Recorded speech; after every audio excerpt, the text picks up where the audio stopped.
आज मैंने जिस ड्रग के बारे में बात करनी है ना, उसका इतना मिसयूज़ होता है, इतना मिसयूज़ होता है कि हो सकता है आने वाले कुछ सालों में वो पैरासीटामोल को भी पीछे छोड़ दे मिसयूज़ होने में।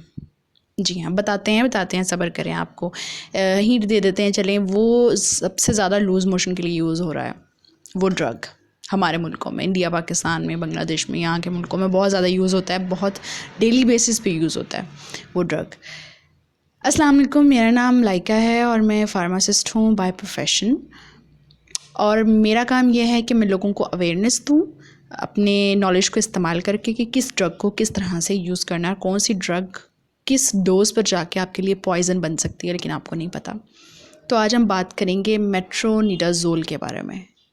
आम ज़ुबान में उसको फ्लैजिल कहा जाता है। बहुत कॉमन ड्रग है, लूज़ मोशन में यूज़ होती है। अब इसका मिसयूज़ किस तरह से हो सकता है, ये एक बहुत लोग सोचेंगे कि लूज़ मोशन के लिए। जी हाँ, बिल्कुल लूज़ मोशन के लिए ही होती है वो। लेकिन आपको कैसे पता कि जो लूज़ मोशन आपको हो रहे हैं उनका कॉज कोई बैक्टीरिया है? क्या आपने स्टूल टेस्ट करवाया है? क्या आपने कोई टेस्ट करवाया है लैब में? कोई किसी किस्म की आपको श्योरिटी है कि बैक्टीरिया की वजह से आपको लूज़ मोशन हो रहे हैं? जब आपको पता नहीं है तो आप एंटी बैक्टीरियल ले क्यों रहे हैं? क्योंकि इस ड्रग का जो फ्लैजल है, इसका काम है बैक्टीरिया को किल करना। लेकिन हो सकता है कि आप के जो लूज़ मोशन है वो वायरल हों, किसी फूड इंटॉलरेंस की वजह से हों, आपने कोई ऐसी चीज़ खा ली है जो कि आपकी बॉडी टॉलरेट नहीं कर पा रही है। तो जब ऐसी सिचुएशन होती है ना जिसमें बैक्टीरिया का कोई अमल दखल नहीं है, लेकिन आप बैक्टीरिया को किल करने के लिए मेडिसिन खाते रहते हैं, तो उससे क्या होता है, आपकी बॉडी में रेजिस्टेंस पैदा होती है, आपकी बॉडी में इंटॉलरेंस पैदा होती है। आपकी बॉडी ऐसे है ना जिस तरह से किसी चीज़ की एक ले पर्सन जो कि डॉक्टर को डॉक्टर नहीं समझता या किसी फार्मासिस्ट से, किसी भी हेल्थ केयर प्रोफेशन वाले से रब्ता करने की या उससे गाइडेंस लेने की ज़रूरत नहीं समझता, क्योंकि उसे ये लगता है कि मैं खुद कर सकता हूँ, मुझे पता है फ्लैजल से आराम आ जाता है। फ्लैजल की जो नॉर्मल डोज़ होती है 750 से 2000 mg पर डे होती है, ठीक है। अब ये डॉक्टर उसका वेट, उसकी एज, उसकी मेडिकल हिस्ट्री, ये सब देखकर उसको डोज़ बताएगा कि उसको कौन सी वाली डोज़ लेनी चाहिए और दिन में कितनी दफ़ा लेनी चाहिए। लेकिन वो जो पर्सन है वो इस बात को बॉदर नहीं करता। वो कहता है कि मेरे घर में फ्लैजल पड़ी हुई है तो मैंने उठा के खा लेनी है क्योंकि मुझे लूज़ मोशन हो रहे हैं।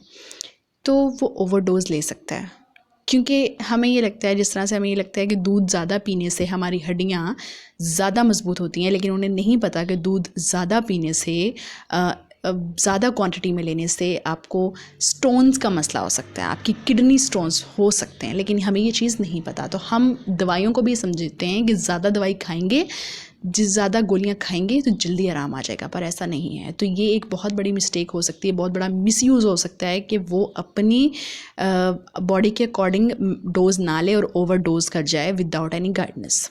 मेट्रोनिडाज़ोल के यानी कि फ्लैजल के जो उसकी जो एहतियातें होती हैं, प्रिकॉशंस होते हैं, उसके साथ आपने अल्कोहल यूज़ नहीं करनी होती। अब एक ऐसा पर्सन जो कि अगेन मैं कहूँ कि वो गाइडेंस लेने को ज़रूरी नहीं समझता और उसे लगता है कि मैं खुद ही डॉक्टर हूँ क्योंकि ये फ्लैजल मैंने बहुत सालों से यूज़ की है। तो अब क्या होता है कि अगर वो ये समझते हैं कि एक थोड़ी सी क्वान्टिटी अल्कोहल की यूज़ कर भी लें तो कोई इशू नहीं होगा, लेकिन इशू ये हो सकता है कि सीवियर वॉमिटिंग हो सकती है, आपका बीपी एकदम ड्रॉप कर सकता है, मतलब बेहोशी तारी हो जाना जिसे हम कहते हैं, नींद बेहोशी तारी हो जाना, बॉडी में से बिल्कुल ऐसे जान ख़त्म होने जैसी फील आना, और या फिर बहुत ज़्यादा धड़कन तेज़ हो जाना। इस तरह की जो सिचुएशंस होती हैं वो उन लोगों को हो सकती हैं जो कि अल्कोहल साथ कंज्यूम करेंगे फ्लैजल के साथ। तो इस चीज़ से बचना है, लेकिन इसके लिए आपको नॉलेज होनी चाहिए, गाइडेंस होनी चाहिए। इसके अलावा एक और मिसअंडरस्टैंडिंग जो कि हो सकती है फ्लैजल से रिलेटेड, और वो ये है कि कहा जाता है कि फ़र्स्ट ट्राइमेस्टर में, यानी कि प्रेगनेंसी के फ़र्स्ट ट्राइमेस्टर में इसको यूज़ ना किया जाए फॉर सम रीज़न्स। तो अब ये हो सकता है कि कोई शख्स बिल्कुल पैनिक हो सकता है कि हाँ हमें ये यूज़ ही नहीं करना, और वो पूरी जो ड्यूरेशन है प्रेगनेंसी का वो उसको उसमें इस्तेमाल ही ना करे, हालांकि ऐसा नहीं है, ठीक है। और ये भी हो सकता है कि कोई बिल्कुल ही इसको समझे कि ये तो बकवास बात है, इसका कोई फ़ायदा नहीं है, वो इसको बिल्कुल इग्नोर करे और वो उसको ओवरडोज ले ले या उसको बिला वजह लेता रहे। ये भी हो सकता है ना कि आपको जो आपके फिजिशियन हैं या फार्मासिस्ट है उसने आपको 2 से 3 दिन लेने के लिए बताया होगा, और लेकिन आप अपनी मर्ज़ी से 1 हफ़्ता लेते रहते हैं उसको, मेडिसिन को। तो ये भी एक मिसयूज़ है, एक मिसअंडरस्टैंडिंग की वजह से, due to the lack of knowledge. Drug interactions को इग्नोर करना हमारे लोगों की एक बहुत बड़ी जो है ना कमज़ोरी है।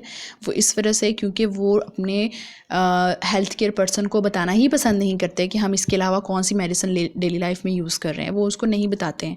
और बहुत से जो हेल्थ केयर पर्सन हैं वो ख़ुद भी बॉदर नहीं करते उनसे मेडिकल हिस्ट्री लेना। इस वजह से ये होता है कि ड्रग इंट्रैक्शंस हो सकते हैं। यहाँ पे कुछ ड्रग्स के नाम लिखे आ रहे होंगे, इनके साथ फ्लैजिल का इंट्रैक्शन हो सकता है। अगर आप इनको ऑलरेडी यूज़ कर रहे हैं और आप यहाँ से हाई डोज ले रहे हैं फ्लैजिल की भी डेली बेसिस पे, तो इन दोनों का इंट्रैक्शन की वजह से आपको ब्लीडिंग होना और इस तरह के जो रिस्क हैं वो बहुत ज़्यादा फेस करने पड़ सकते हैं।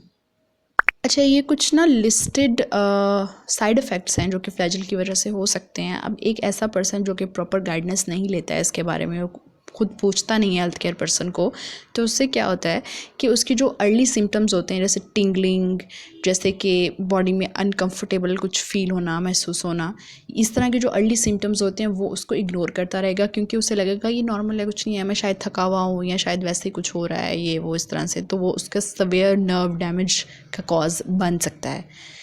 अब इस वीडियो को बनाने का मेरा मकसद क्या है? इस वीडियो को बनाने का मकसद लोगों को एजुकेट करना है कि आप जब भी कोई मेडिसिन लेते हैं, आप उसको सिर्फ इस बेस पर कि मेरी मदर ने ली थी, मेरी फ़लाँ फुफ्फो ने ली थी, मेरी फ़लाँ ताया ने ली थी, उस वजह से उनको आराम आ गया था तो मुझे भी वैसे ही यूज़ करनी चाहिए। वो दिन में 3 गोलियाँ इस्तेमाल करते थे तो मुझे भी 3 करनी चाहिए, ऐसा नहीं होता। आप अपने फ़िज़िशियन के पास, फार्मासिस्ट के पास जाएँ, उनको प्रॉपर अपने सिम्टम्स बताएँ, अपनी एज बताएँ, अपना वेट बताएँ, इसके अलावा अपनी मेडिकल हिस्ट्री बताएँ कि मैं इसके अलावा कौन कौन सी डेली लाइफ में मेडिसिन यूज़ कर रहा हूँ। ये सब इन्फॉर्मेशन देने के बाद आप उससे यही टैबलेट लें। टैबलेट अच्छी है लेकिन आप उसको अपनी बॉडी के अकॉर्डिंग लें। आपको पता होना चाहिए कि मुझे कितनी डोज़ लेनी है, और आपको ये भी पता होना चाहिए कि इसके साइड इफ़ेक्ट्स क्या हैं, क्योंकि अगर आपको वो साइड इफ़ेक्ट्स महसूस हो रहे हैं तो आपने फ़ौरन से अपने हेल्थ केयर पर्सन को जाके राब्ता करना है कि मैं इसकी डोज़ कम कर दूँ या मैं इसको लेना बंद कर दूँ, या ये नॉर्मल है।